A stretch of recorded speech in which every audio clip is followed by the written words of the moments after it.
Lost Love. These things happened to me nearly 10 years ago.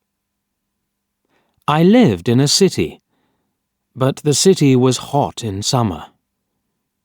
I wanted to see the country. I wanted to walk in the woods and see green trees. I had a little red car, and I had a map too. I drove all night out into the country. I was happy in my car. We had a very good summer that year. The country was very pretty in the early morning. The sun was hot, and the sky was blue. I heard the birds in the trees. And then my car stopped suddenly. What's wrong? I thought. Oh dear, I haven't got any petrol. Now I'll have to walk. I'll have to find a town and buy some petrol. But where am I? I looked at the map.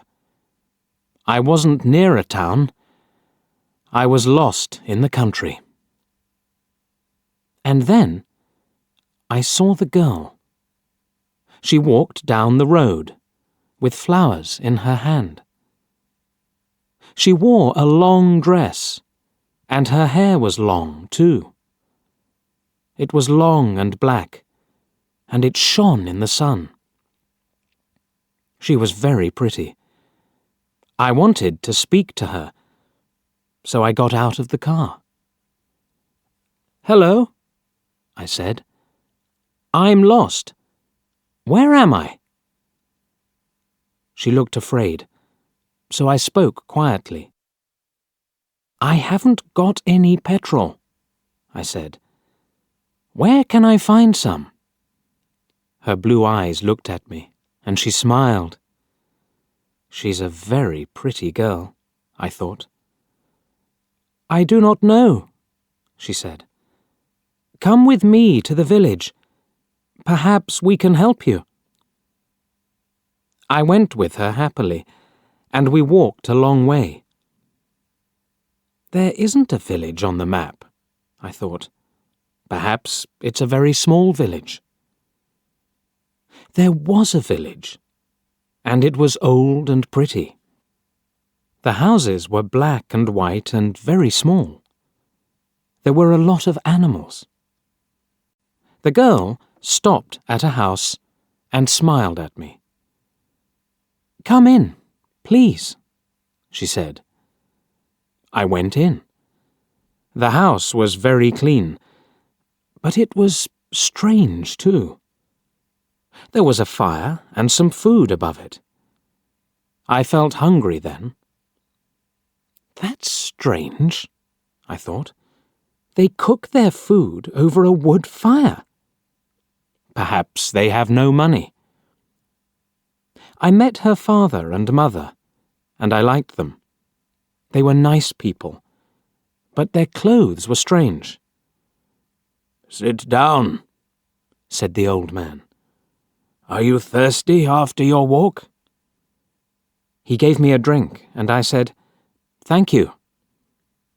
But the drink was strange too. It was dark brown and very strong. I didn't understand, but I was happy there. I asked about petrol, but the old man didn't understand. "Petrol?" he asked. "What is that?" This is strange, I thought.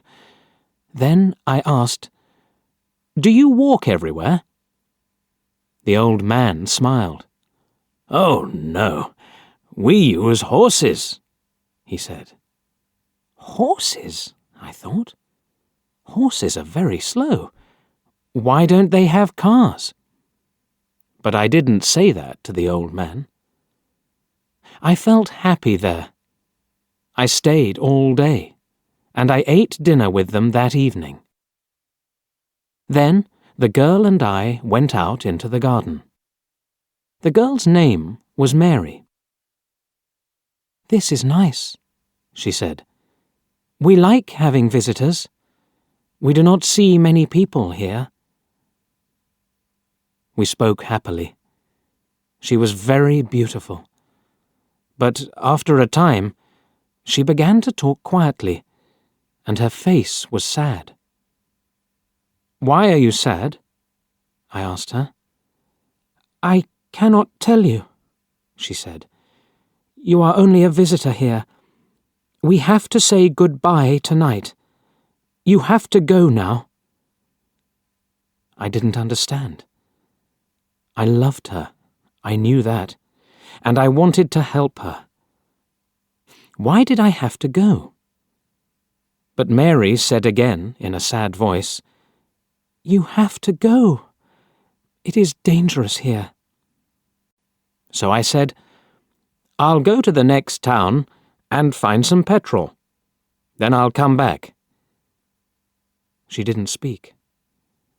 "I love you, Mary," I said, "and I'll come back to you. You won't stop me." She said goodbye to me at the door.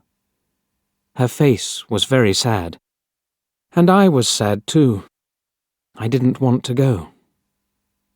It was midnight. The night was very dark, but I walked and walked. I was very tired when I saw the lights of a town. I found some petrol, and then I asked the name of the village. But the man at the garage gave me a strange look. "What village?" he asked. I told him about the village. I told him about the old houses and the people with strange clothes. Again, he gave me a strange look.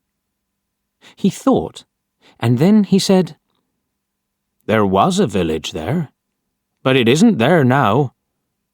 There are stories about it. Strange stories." "What do people say about it?" I asked. He didn't want to tell me, but then he said, "There was a big fire in the village. Everybody died. There aren't any people or houses there now." "How did it happen?" I asked. "And why?" "Oliver Cromwell killed them," he said. "He was angry with the villagers because they helped the king in the war." I couldn't speak. This isn't right, I thought. That war happened 350 years ago. Then I remembered the strange clothes, the long hair, the food over the fire, and the old houses. And I remembered, too, about the horses. "But I don't understand," I cried.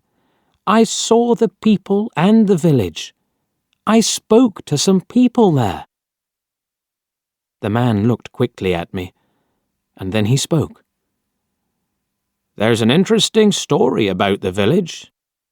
For one day, every 10 years, it lives again. But only for one day. Then it goes away again for another 10 years. On that one day, you can find the village, but you have to leave before morning, or you will never leave." Can this be right? I thought. Perhaps it was. Mary said, "You have to go." She loved me, but she said, "We have to say goodbye." She was afraid for me. Now I understand, I thought. I went back to the village, but it wasn't there. I looked again and again, but I couldn't find it. I saw only flowers and trees. I heard only the sound of the birds and the wind. I was very sad. I sat down on the ground and cried. I will never forget that day. I remember Mary, and I will always love her. Now, I only have to wait 2 months. the village will come back again. On the right day, I will go back. I will find her again, my love with the long black hair. And this time, I will not leave before morning. I will stay with her.